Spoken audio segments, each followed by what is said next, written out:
આજની મારી રેસીપી ગમે તો એક લાઈક ને એક સબસ્ક્રાઈબ જરૂરથી કરજો.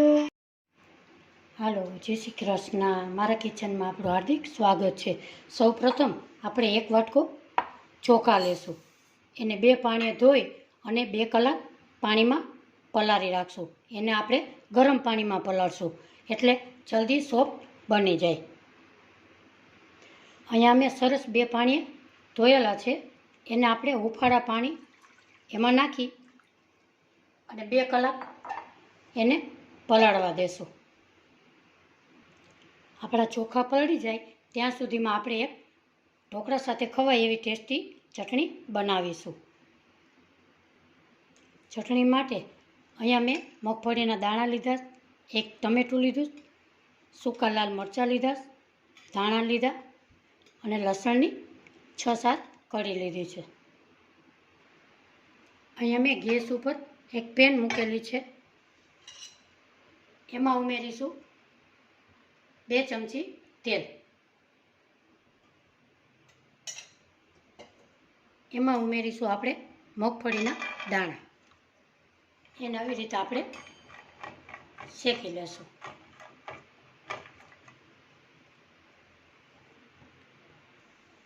હલકા ગુલાબી રંગના શેકાય ત્યારે નાખશું પછી આપણે ધાણા. આ ચટણી ખાવામાં ખૂબ જ સ્વાદિષ્ટ લાગે છે ઢોકળા સાથે. તમે પણ ચોક્કસથી ટ્રાય કરજો. એમાં નાખીશું 2 સૂકા લાલ મરચાં, લસણને કળીઓ. એને આપણે સોતળી લેશું.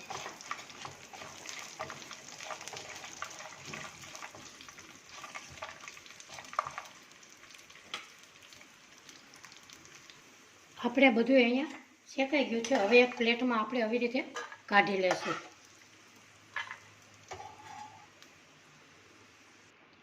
એ જ તેલમાં આપણે ટમેટાને ફ્રાય કરી લેશું.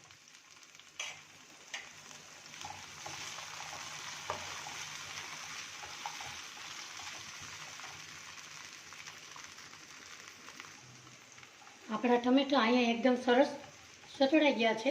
ગેસની ફ્લેમ આપણે બંધ કરીશું. હવે આપણે મિક્સર જાર લીધેલું છે. એમાં આપણે ચટણી માટે આ બધું શેકેલું છે એ ઉમેરીશું. આ ચટણી ઢોકળા સાથે ખાવામાં ખૂબ જ સ્વાદિષ્ટ લાગે છે. એમાં નાખીશું ટમેટાં. તેલ ને બધું આપણે એની અંદર ઉમેરી દઈશું. હવે એને આપણે પીસી લઈએ. અહીંયા આપણે ચટણી એકદમ સરસ ફાઇન પીસાઈ ગઈ છે. હવે આપણે એક બાઉલમાં કાઢી લેશું. થોડુંક મિક્સર જારમાં થોડુંક પાણી નાખી હલાવી અને આમાં ઉમેરીશું.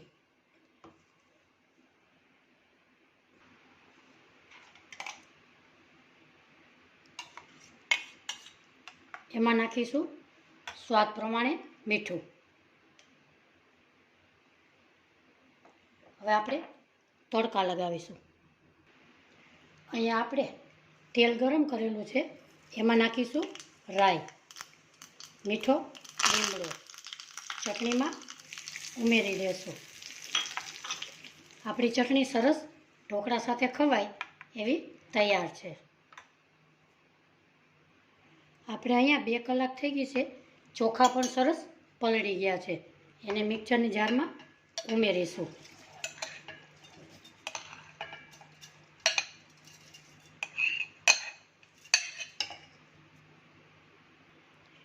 એમાં આપણે 2 ચમચી ચણાનો લોટ ઉમેરીશું. એનો ટેસ્ટ સરસ આવે છે. ચોખા લીધા હતા એના ચોથા ભાગનો આપણે રવો લેશું અને 1 વાટકી દહીં લેશું. તમે ખાટા કે મોરું કે તમે જેવું ખાતા હોય એવું તમે ઉમેરી શકો. એને હવે આપણે પીસી લેશું. અહીંયા સરસ આપણે એકદમ સરસ પીસી લીધેલું છે. હવે એને આપણે એક બાઉલમાં કાઢી લેશું.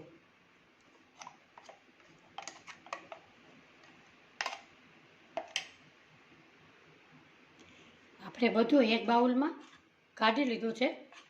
હવે આપણે એને 10 મિનિટ ઢાંકી દઈશું. આપણો રવો છે એ એકદમ સરસ ફૂલી જાય. અહીંયા આપણે 10 મિનિટ થઈ ગઈ છે.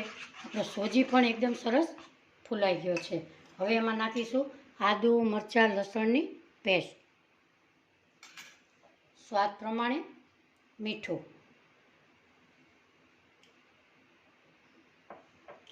બે ચમચી તેલ. તેલ નાખવાથી તમને ગળે ચોટતા નથી. 5 ચમચી હળદર. એને આપણે મિક્સ કરી લેશું. આવી રીતે આપણે બેટરને રાખીશું.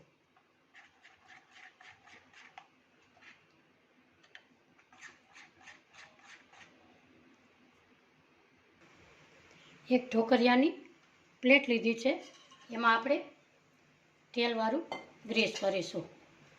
ઢોકરિયામાં પાણી ગરમ કરવા આપણે મૂકેલું છે. આવી રીતે. હવે આપણે બેટરમાં 1 ચમચી ઈનો ઉમેરીશું. ઈનો તમે કોઈ પણ નાખી શકો. એની માથે થોડું પાણી નાખીશું. એને આપણે એકદમ આવી રીતે હલાવી લેશું.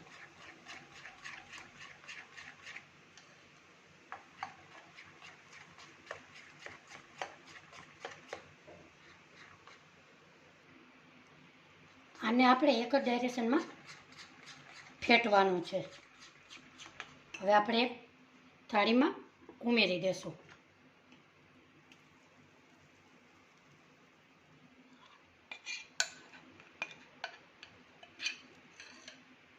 એની માથે નાખીશું લાલ મરચું.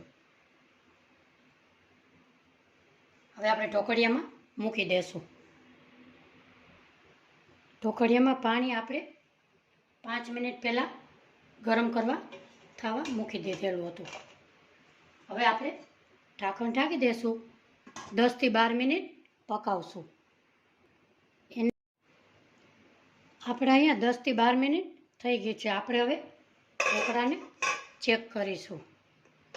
આપણે છરીમાં ચોટતા નથી. આપણા ઢોકળા તૈયાર થઈ ગયા. હવે એને બહાર કાઢી અને 2 મિનિટ ઠંડુ થવા દેશું. અહીંયા તમારે ઓચિંતા મહેમાન આવે તો દાળ કે ચોખા પલાળવાની ઝંઝટ વગર આ જાળીદાર પોચા રૂ જેવા ઢોકળા તમે બનાવી શકો છો. હવે આપણે 2 મિનિટ ઠંડા થઈ ગયા છે. હવે એને આપણે શેપ આપીશું.